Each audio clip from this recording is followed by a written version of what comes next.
আলু দিয়ে মাত্র 2 মিনিটে ভাইরাল একটা রেসিপি শেয়ার করব, যেটা বানাতে মাত্র 2টি উপকরণ লাগবে আর এটা খেতে কিন্তু ভীষণ মজার হয়ে থাকে। চলুন রেসিপি দেখে নিই। আমি এখানে 2টা আলু নিয়েছি, মিডিয়াম সাইজের। আলুর খোসা ছাড়িয়ে ভালোভাবে ধুয়ে নিয়েছি। এরপর আমি আলুটা 2 ভাগ করে নিয়েছি। আর আলুটা কিন্তু ছোট সাইজের হলেও বেশ ভালোই হবে, এতে করে কিন্তু দ্রুত এই রেসিপিটা হয়ে যাবে। 2টা কাঠি নিয়েছি, এভাবে করে চাকু দিয়ে আমি কেটে কেটে নিচ্ছি, মানে যেমন কুচি করে ঠিক তেমন করে কেটে নিতে হবে। তো এভাবে করে 2টা আলু আমি 4 টুকরা করে তারপর কিন্তু এভাবে করে কেটে কেটে নিয়েছি। এটা হচ্ছে দেখার সৌন্দর্য। আর মাঝখানে কাঠিটা দেওয়ার কারণে কিন্তু এই আলুটা কেটে যাবে না বা ভেঙে যাবে না। তো এভাবে করে আমি এই যে আবার কিন্তু একটু ধুয়ে নিব। সবগুলো আমার কাটা হয়ে গেছে। আমি কাছ থেকে আবারও একটু দেখিয়ে দিচ্ছি এটা কিভাবে করে কুচি করে নিয়েছি।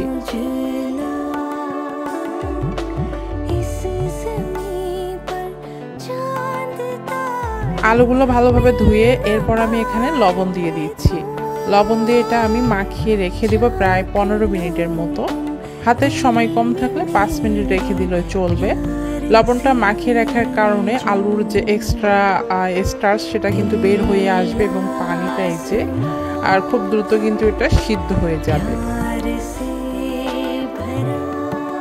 পানিটা আমি নিংড়ে ফেলে দিয়েছি। এরপর ধোয়ার কোনো প্রয়োজন নেই। 1 টেবিল চামচ কর্নফ্লাওয়ার দিয়ে এখন ভালোভাবে মাখিয়ে নেব।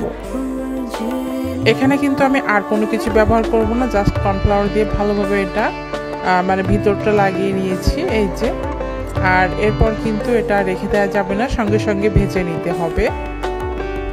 বিশেষ করে বাচ্চারা কিন্তু এই ধরনের নাস্তা খেতে খুবই পছন্দ করে। ভাজার জন্য এখানে আমি ডুবো তেল গরম করে নিয়েছি। এখন তেলটা ভালোভাবে গরম হয়ে গেছে।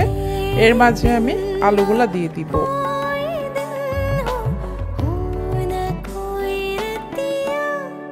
সবগুলো আলুর টুকরা আমি গরম তেলের মাঝে দিয়ে দিচ্ছি। চুলো রাসটা মিডিয়াম টু লো রেখে এগুলা ভেজে নিব।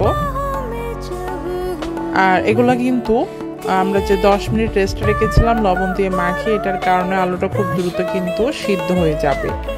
আর এটা কিন্তু ভাজতে একদমই তেল লাগে না, মানে খুবই কম তেলে এটা ভাজা হয়ে যায়। তো উল্টে পাল্টে আমি এমন কালার চলে আসলে কিন্তু এটা নামিয়ে ফেলবো। আলুর এই নাস্তাটা কিন্তু ভাজা ভাজা বা ক্রিস্পি খেতে বেশি ভালো লাগে। আর এই ধরনের নাস্তা কিন্তু বাচ্চারা খুবই পছন্দ করবে। আজকের এই সহজ রেসিপি ভালো লাগলে অবশ্যই ভিডিওতে লাইক দিবেন এবং শেয়ার করবেন।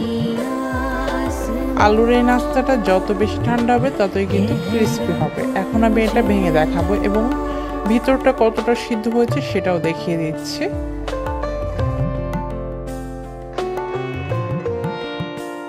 এটা কতটা ক্রিস্পি হয়েছে দেখে বুঝতে পারছেন। তো আজকের মতো এখানে বিদায় নিচ্ছি। সবাই ভালো থাকবেন, সুস্থ থাকবেন। নতুন কোনো রেসিপি নিয়ে আবারও চলে আসবো। আল্লাহ হাফেজ।